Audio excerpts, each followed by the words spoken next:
Assalamu alaikum, урматтуу достор, туугандар. Мынакей бүгүн азыр өтө маанилүү учур. Нурбек деген байкем ушуна мага бир өнөр үйрөткөн таат. Сабак өтүп атам, тренинг.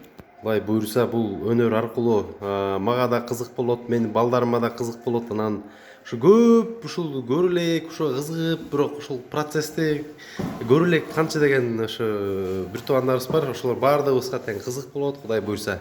Нурбек байке, рахмат. Ушуну алып келип, ушу жактан бери убара болуп алып келгениңизге рахмат. Кудай буйруса эми ушул кичинекей проектти баштап, анан байкеден да бир нерсени үйрөнөйүн деп Бул турабыз. өзү мындай полезный да, бул жанагыдай пайдалуу кеңеш дегенге кирет. Могу инкубатор, муну менин эмелерим, досторум, катталуучуларым билет. Буга 80ден ашып 90га жакын жумуртка батат. Үстүнө 40, 42, 43, астына да ошондой батат. Мына ушундай өзүм мындай чыккан эмелери бар, торчолору. Анан мунун салуу эрежесин биз көбүнчөсүн билбей калып, эме кылып алып атабыз, жаңылып атабыз. Биринчи, могу үстүнө толтура салабыз. Эгер муну полный чыгара турган болсо, биринчи үстүнө салабыз. Жыштыгы бири-бирине тийсүптү. Эчтеке болбойт. Эчтеке болбойт, Кээ бир учурда биринин үстүнө бири минип деле калат.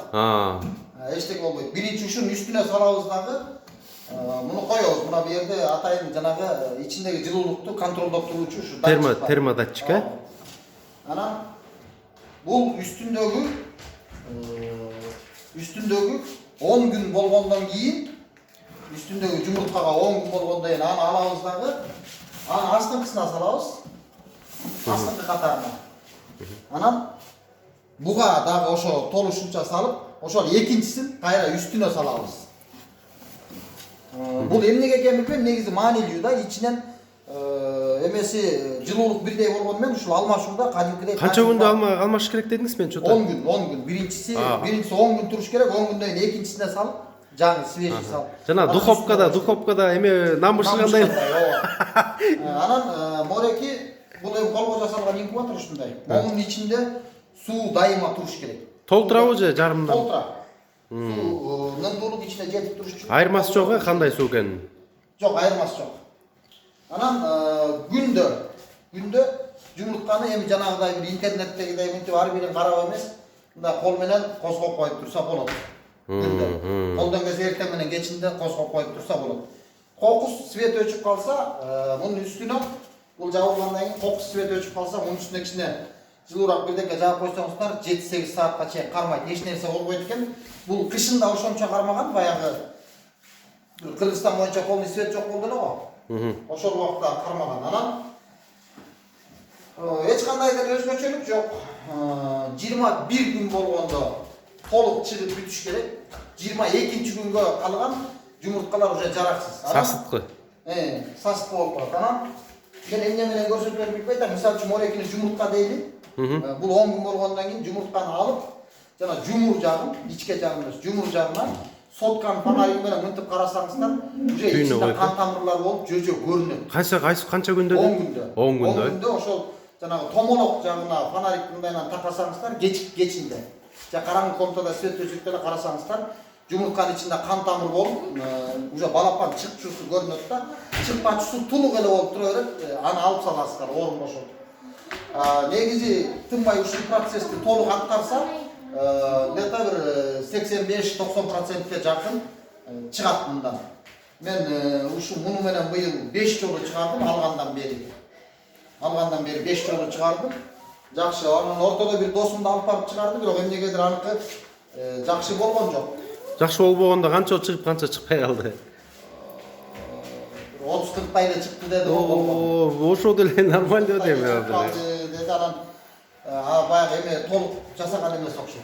Анан мына бул жерде атайын желдеткен өзүнчө, анан бул светтики. Экөөнү тең сайыл болуш керек, Үстүнкүсү термометр болот, мунун үстүнкүсү ушу капталында бар, мына көрсөтөйүн. Эң жогору чыкканда 37,5га чыгыш керек, ылдый жагы 35,5да туруш керек. Постоянно ошол эме температураны ичинде кармаш керек. Анан муну ачып калды, анан муздап калды деп мындай бат-баттан жапканга аракет кылбай эле, шашпай эле мынтип аралаштырып, жакшынакай кылып, кенен эле Бул 10-15 мүнөткө чейин ачык турса деле эчтеке болбойт. Анан кайра жаап коесуздар. Эми бул дагы бир суроо да. Кудай буйрса бул кичинекей проект баштап атабыз да. Мына элдерге процессти көрсөтүп турабыз. Канча күн сайын ушундай обзор кылып көрсөтүп турсак болот ошо эме көрүүчүлөргө. Муну салгандан кийин баягы мынтип аралаштырып жумурткаларды оодарып турат күндө. 2 мал болсо жакшы да. 1 мал деле болот. Негизи 2 мал жакшы. Мынтип жумуртканы козгоп коюп туруш керек. Күн сайын. Күн сайын. 10 күндөн кийин ошол жана жумуртканын балапан болдубу, болгон жок, ошол эки процессин видеого тартып элге көрсөтсө болот. Көрүнөт камерада. Ошол негизгиси. Анан туура сактаса эле жакшы. Анан жөжөн чыккандан кийинки багуу процесс ал өзүнчө бөлөк нерсе. Ал интернетке көп эле чыгып атат. Атайын бордер деген немеде лампочка менен багланат. 10 күнгө чейин. Ошол достор. Жакшы экен. Бул негизи колго жазалыптыр. Эгерде ушундай кызыккандар болсо, кимге кайрылыш керек? Менде толук номери жок, бул Алапоодо бар. Мен бирөөдөн сатып алгам, ушуну 4,5 миң сомго сатып алгам, бирок ушул рекламалап кетип, а кезде номери бар болчу менде. Кимден алам десе ошондон бере берип, анан кийин мунун тыйыны мага кайтарып берип койгон подарка моторко. Ошондо мага белек катары келип калган рекламанын гонорарына. Кудай буйрса бул негизи практика жүзүндө чыккан. Муну жасаса болот. Канча Муну азыр белгилүү куудул жанагы Абдыкадыр Матовда көрүп барып жасап, адагы аябай жакшы чыгарып балапандарын сатып жиберди. Урматтуу тууган Нурбек Саяк деген биздин белгилүү блогер байкебиз. Кудай буйрса рахмат байке. Көптөгөн элибиздеги болгон көйгөйлүү маселелерди козгоп, жакшы иштерди кылып атасыз. Ишиңизге ийгилик.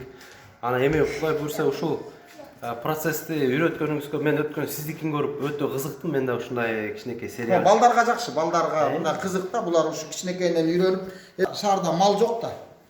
Ушуларды караганга баягыдай бош убакыт аз болот, алаксыйт. Ошого балдарга жакшы да булардын эмесине.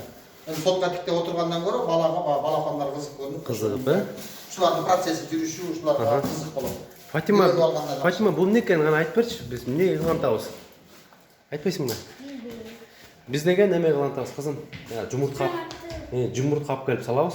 Анан ошондон жөжөлөр чыгат, ошону көрөбүз, кантип чыгат экенин. Даярсыңарбы?